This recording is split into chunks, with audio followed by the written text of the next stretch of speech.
खुश रहा। ठीक है हो आशीर्वाद दे बेटा।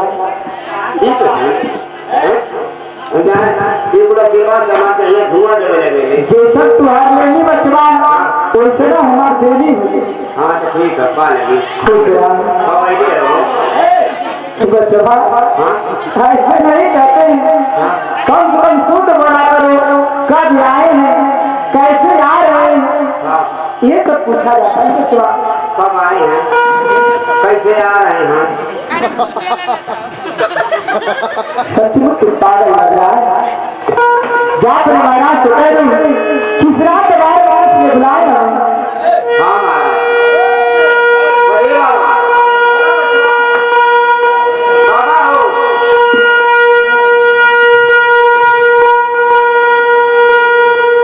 पतरा उतरा ले ले पतरा उतरा बचवा जरूर ले ले बाबा। हाँ तो महाराज के लड़का बाला क्या बचवा महाराज के लड़का बाला तो सोहर बंगला लेते हैं चाहे बचवा।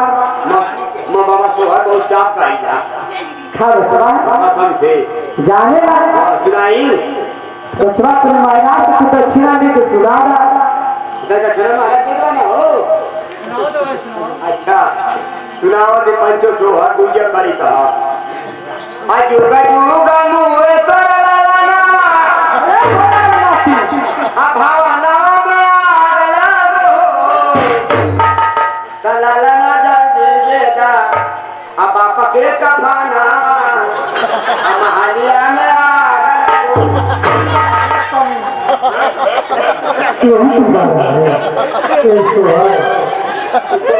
सबको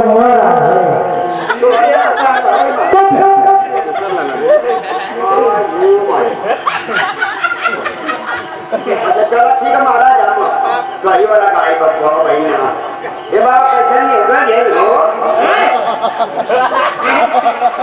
देखा बचवा हाथ है बाबा हाथ हो देखेला मां बाबा थोड़ा बहुत रेखा दे बताओ बचवा। दिन भर हो देख रहा है को में से मालूम फांसी है कि ना देखा बचवा देखा बाबा जाओ तो फसाई लो कुछ छीन कर दी जाए ये बचवा हम खड़ा खड़ा हो तो थक गई बचवा। आप थोड़ा आराम करके तोके बताओ भाई। ये बाबा के दुआ पे बैठ जब तो खानदान सेवा दे बचवा वही प्रयास करो। हमारे खानदान तो घूमते लेके घूमने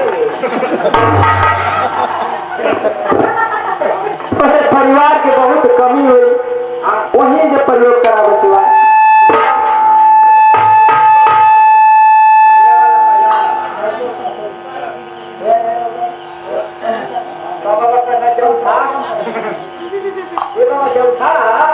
ना बेटा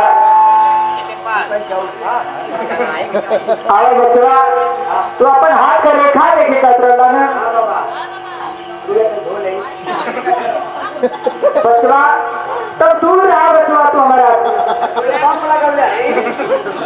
ना बेटा इस ऊपर तो अपने घर प्रयोग करा बचवा मैं कराना चाहिए। अरे बाबा ये खास बात आए राजन आप अपने बेटे का नाम करने के लिए इस रात दरबार में बुलाए तो सुनिए राजन मैं आपके बेटे के नाम कर रहा हूँ राजन। हर सुन बात सुन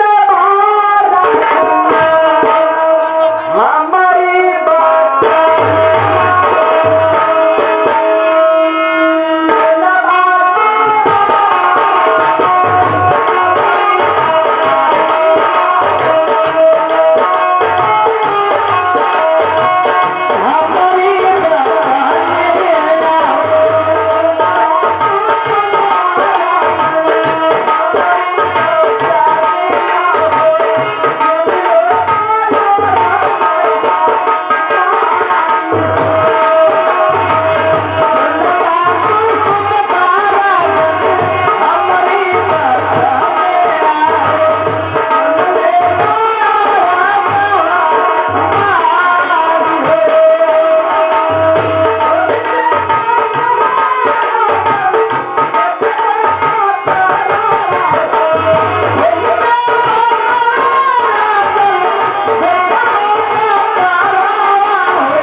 नाम है राजन। राजन नाम तो बहुत सुंदर है, मगर इसमें के लेकिन है राजन। आए राजन, इस लेकिन के बारे में ना पूछे तो अच्छा है राजन। नहीं मुझे, मैं इसे जानना चाहता हूँ।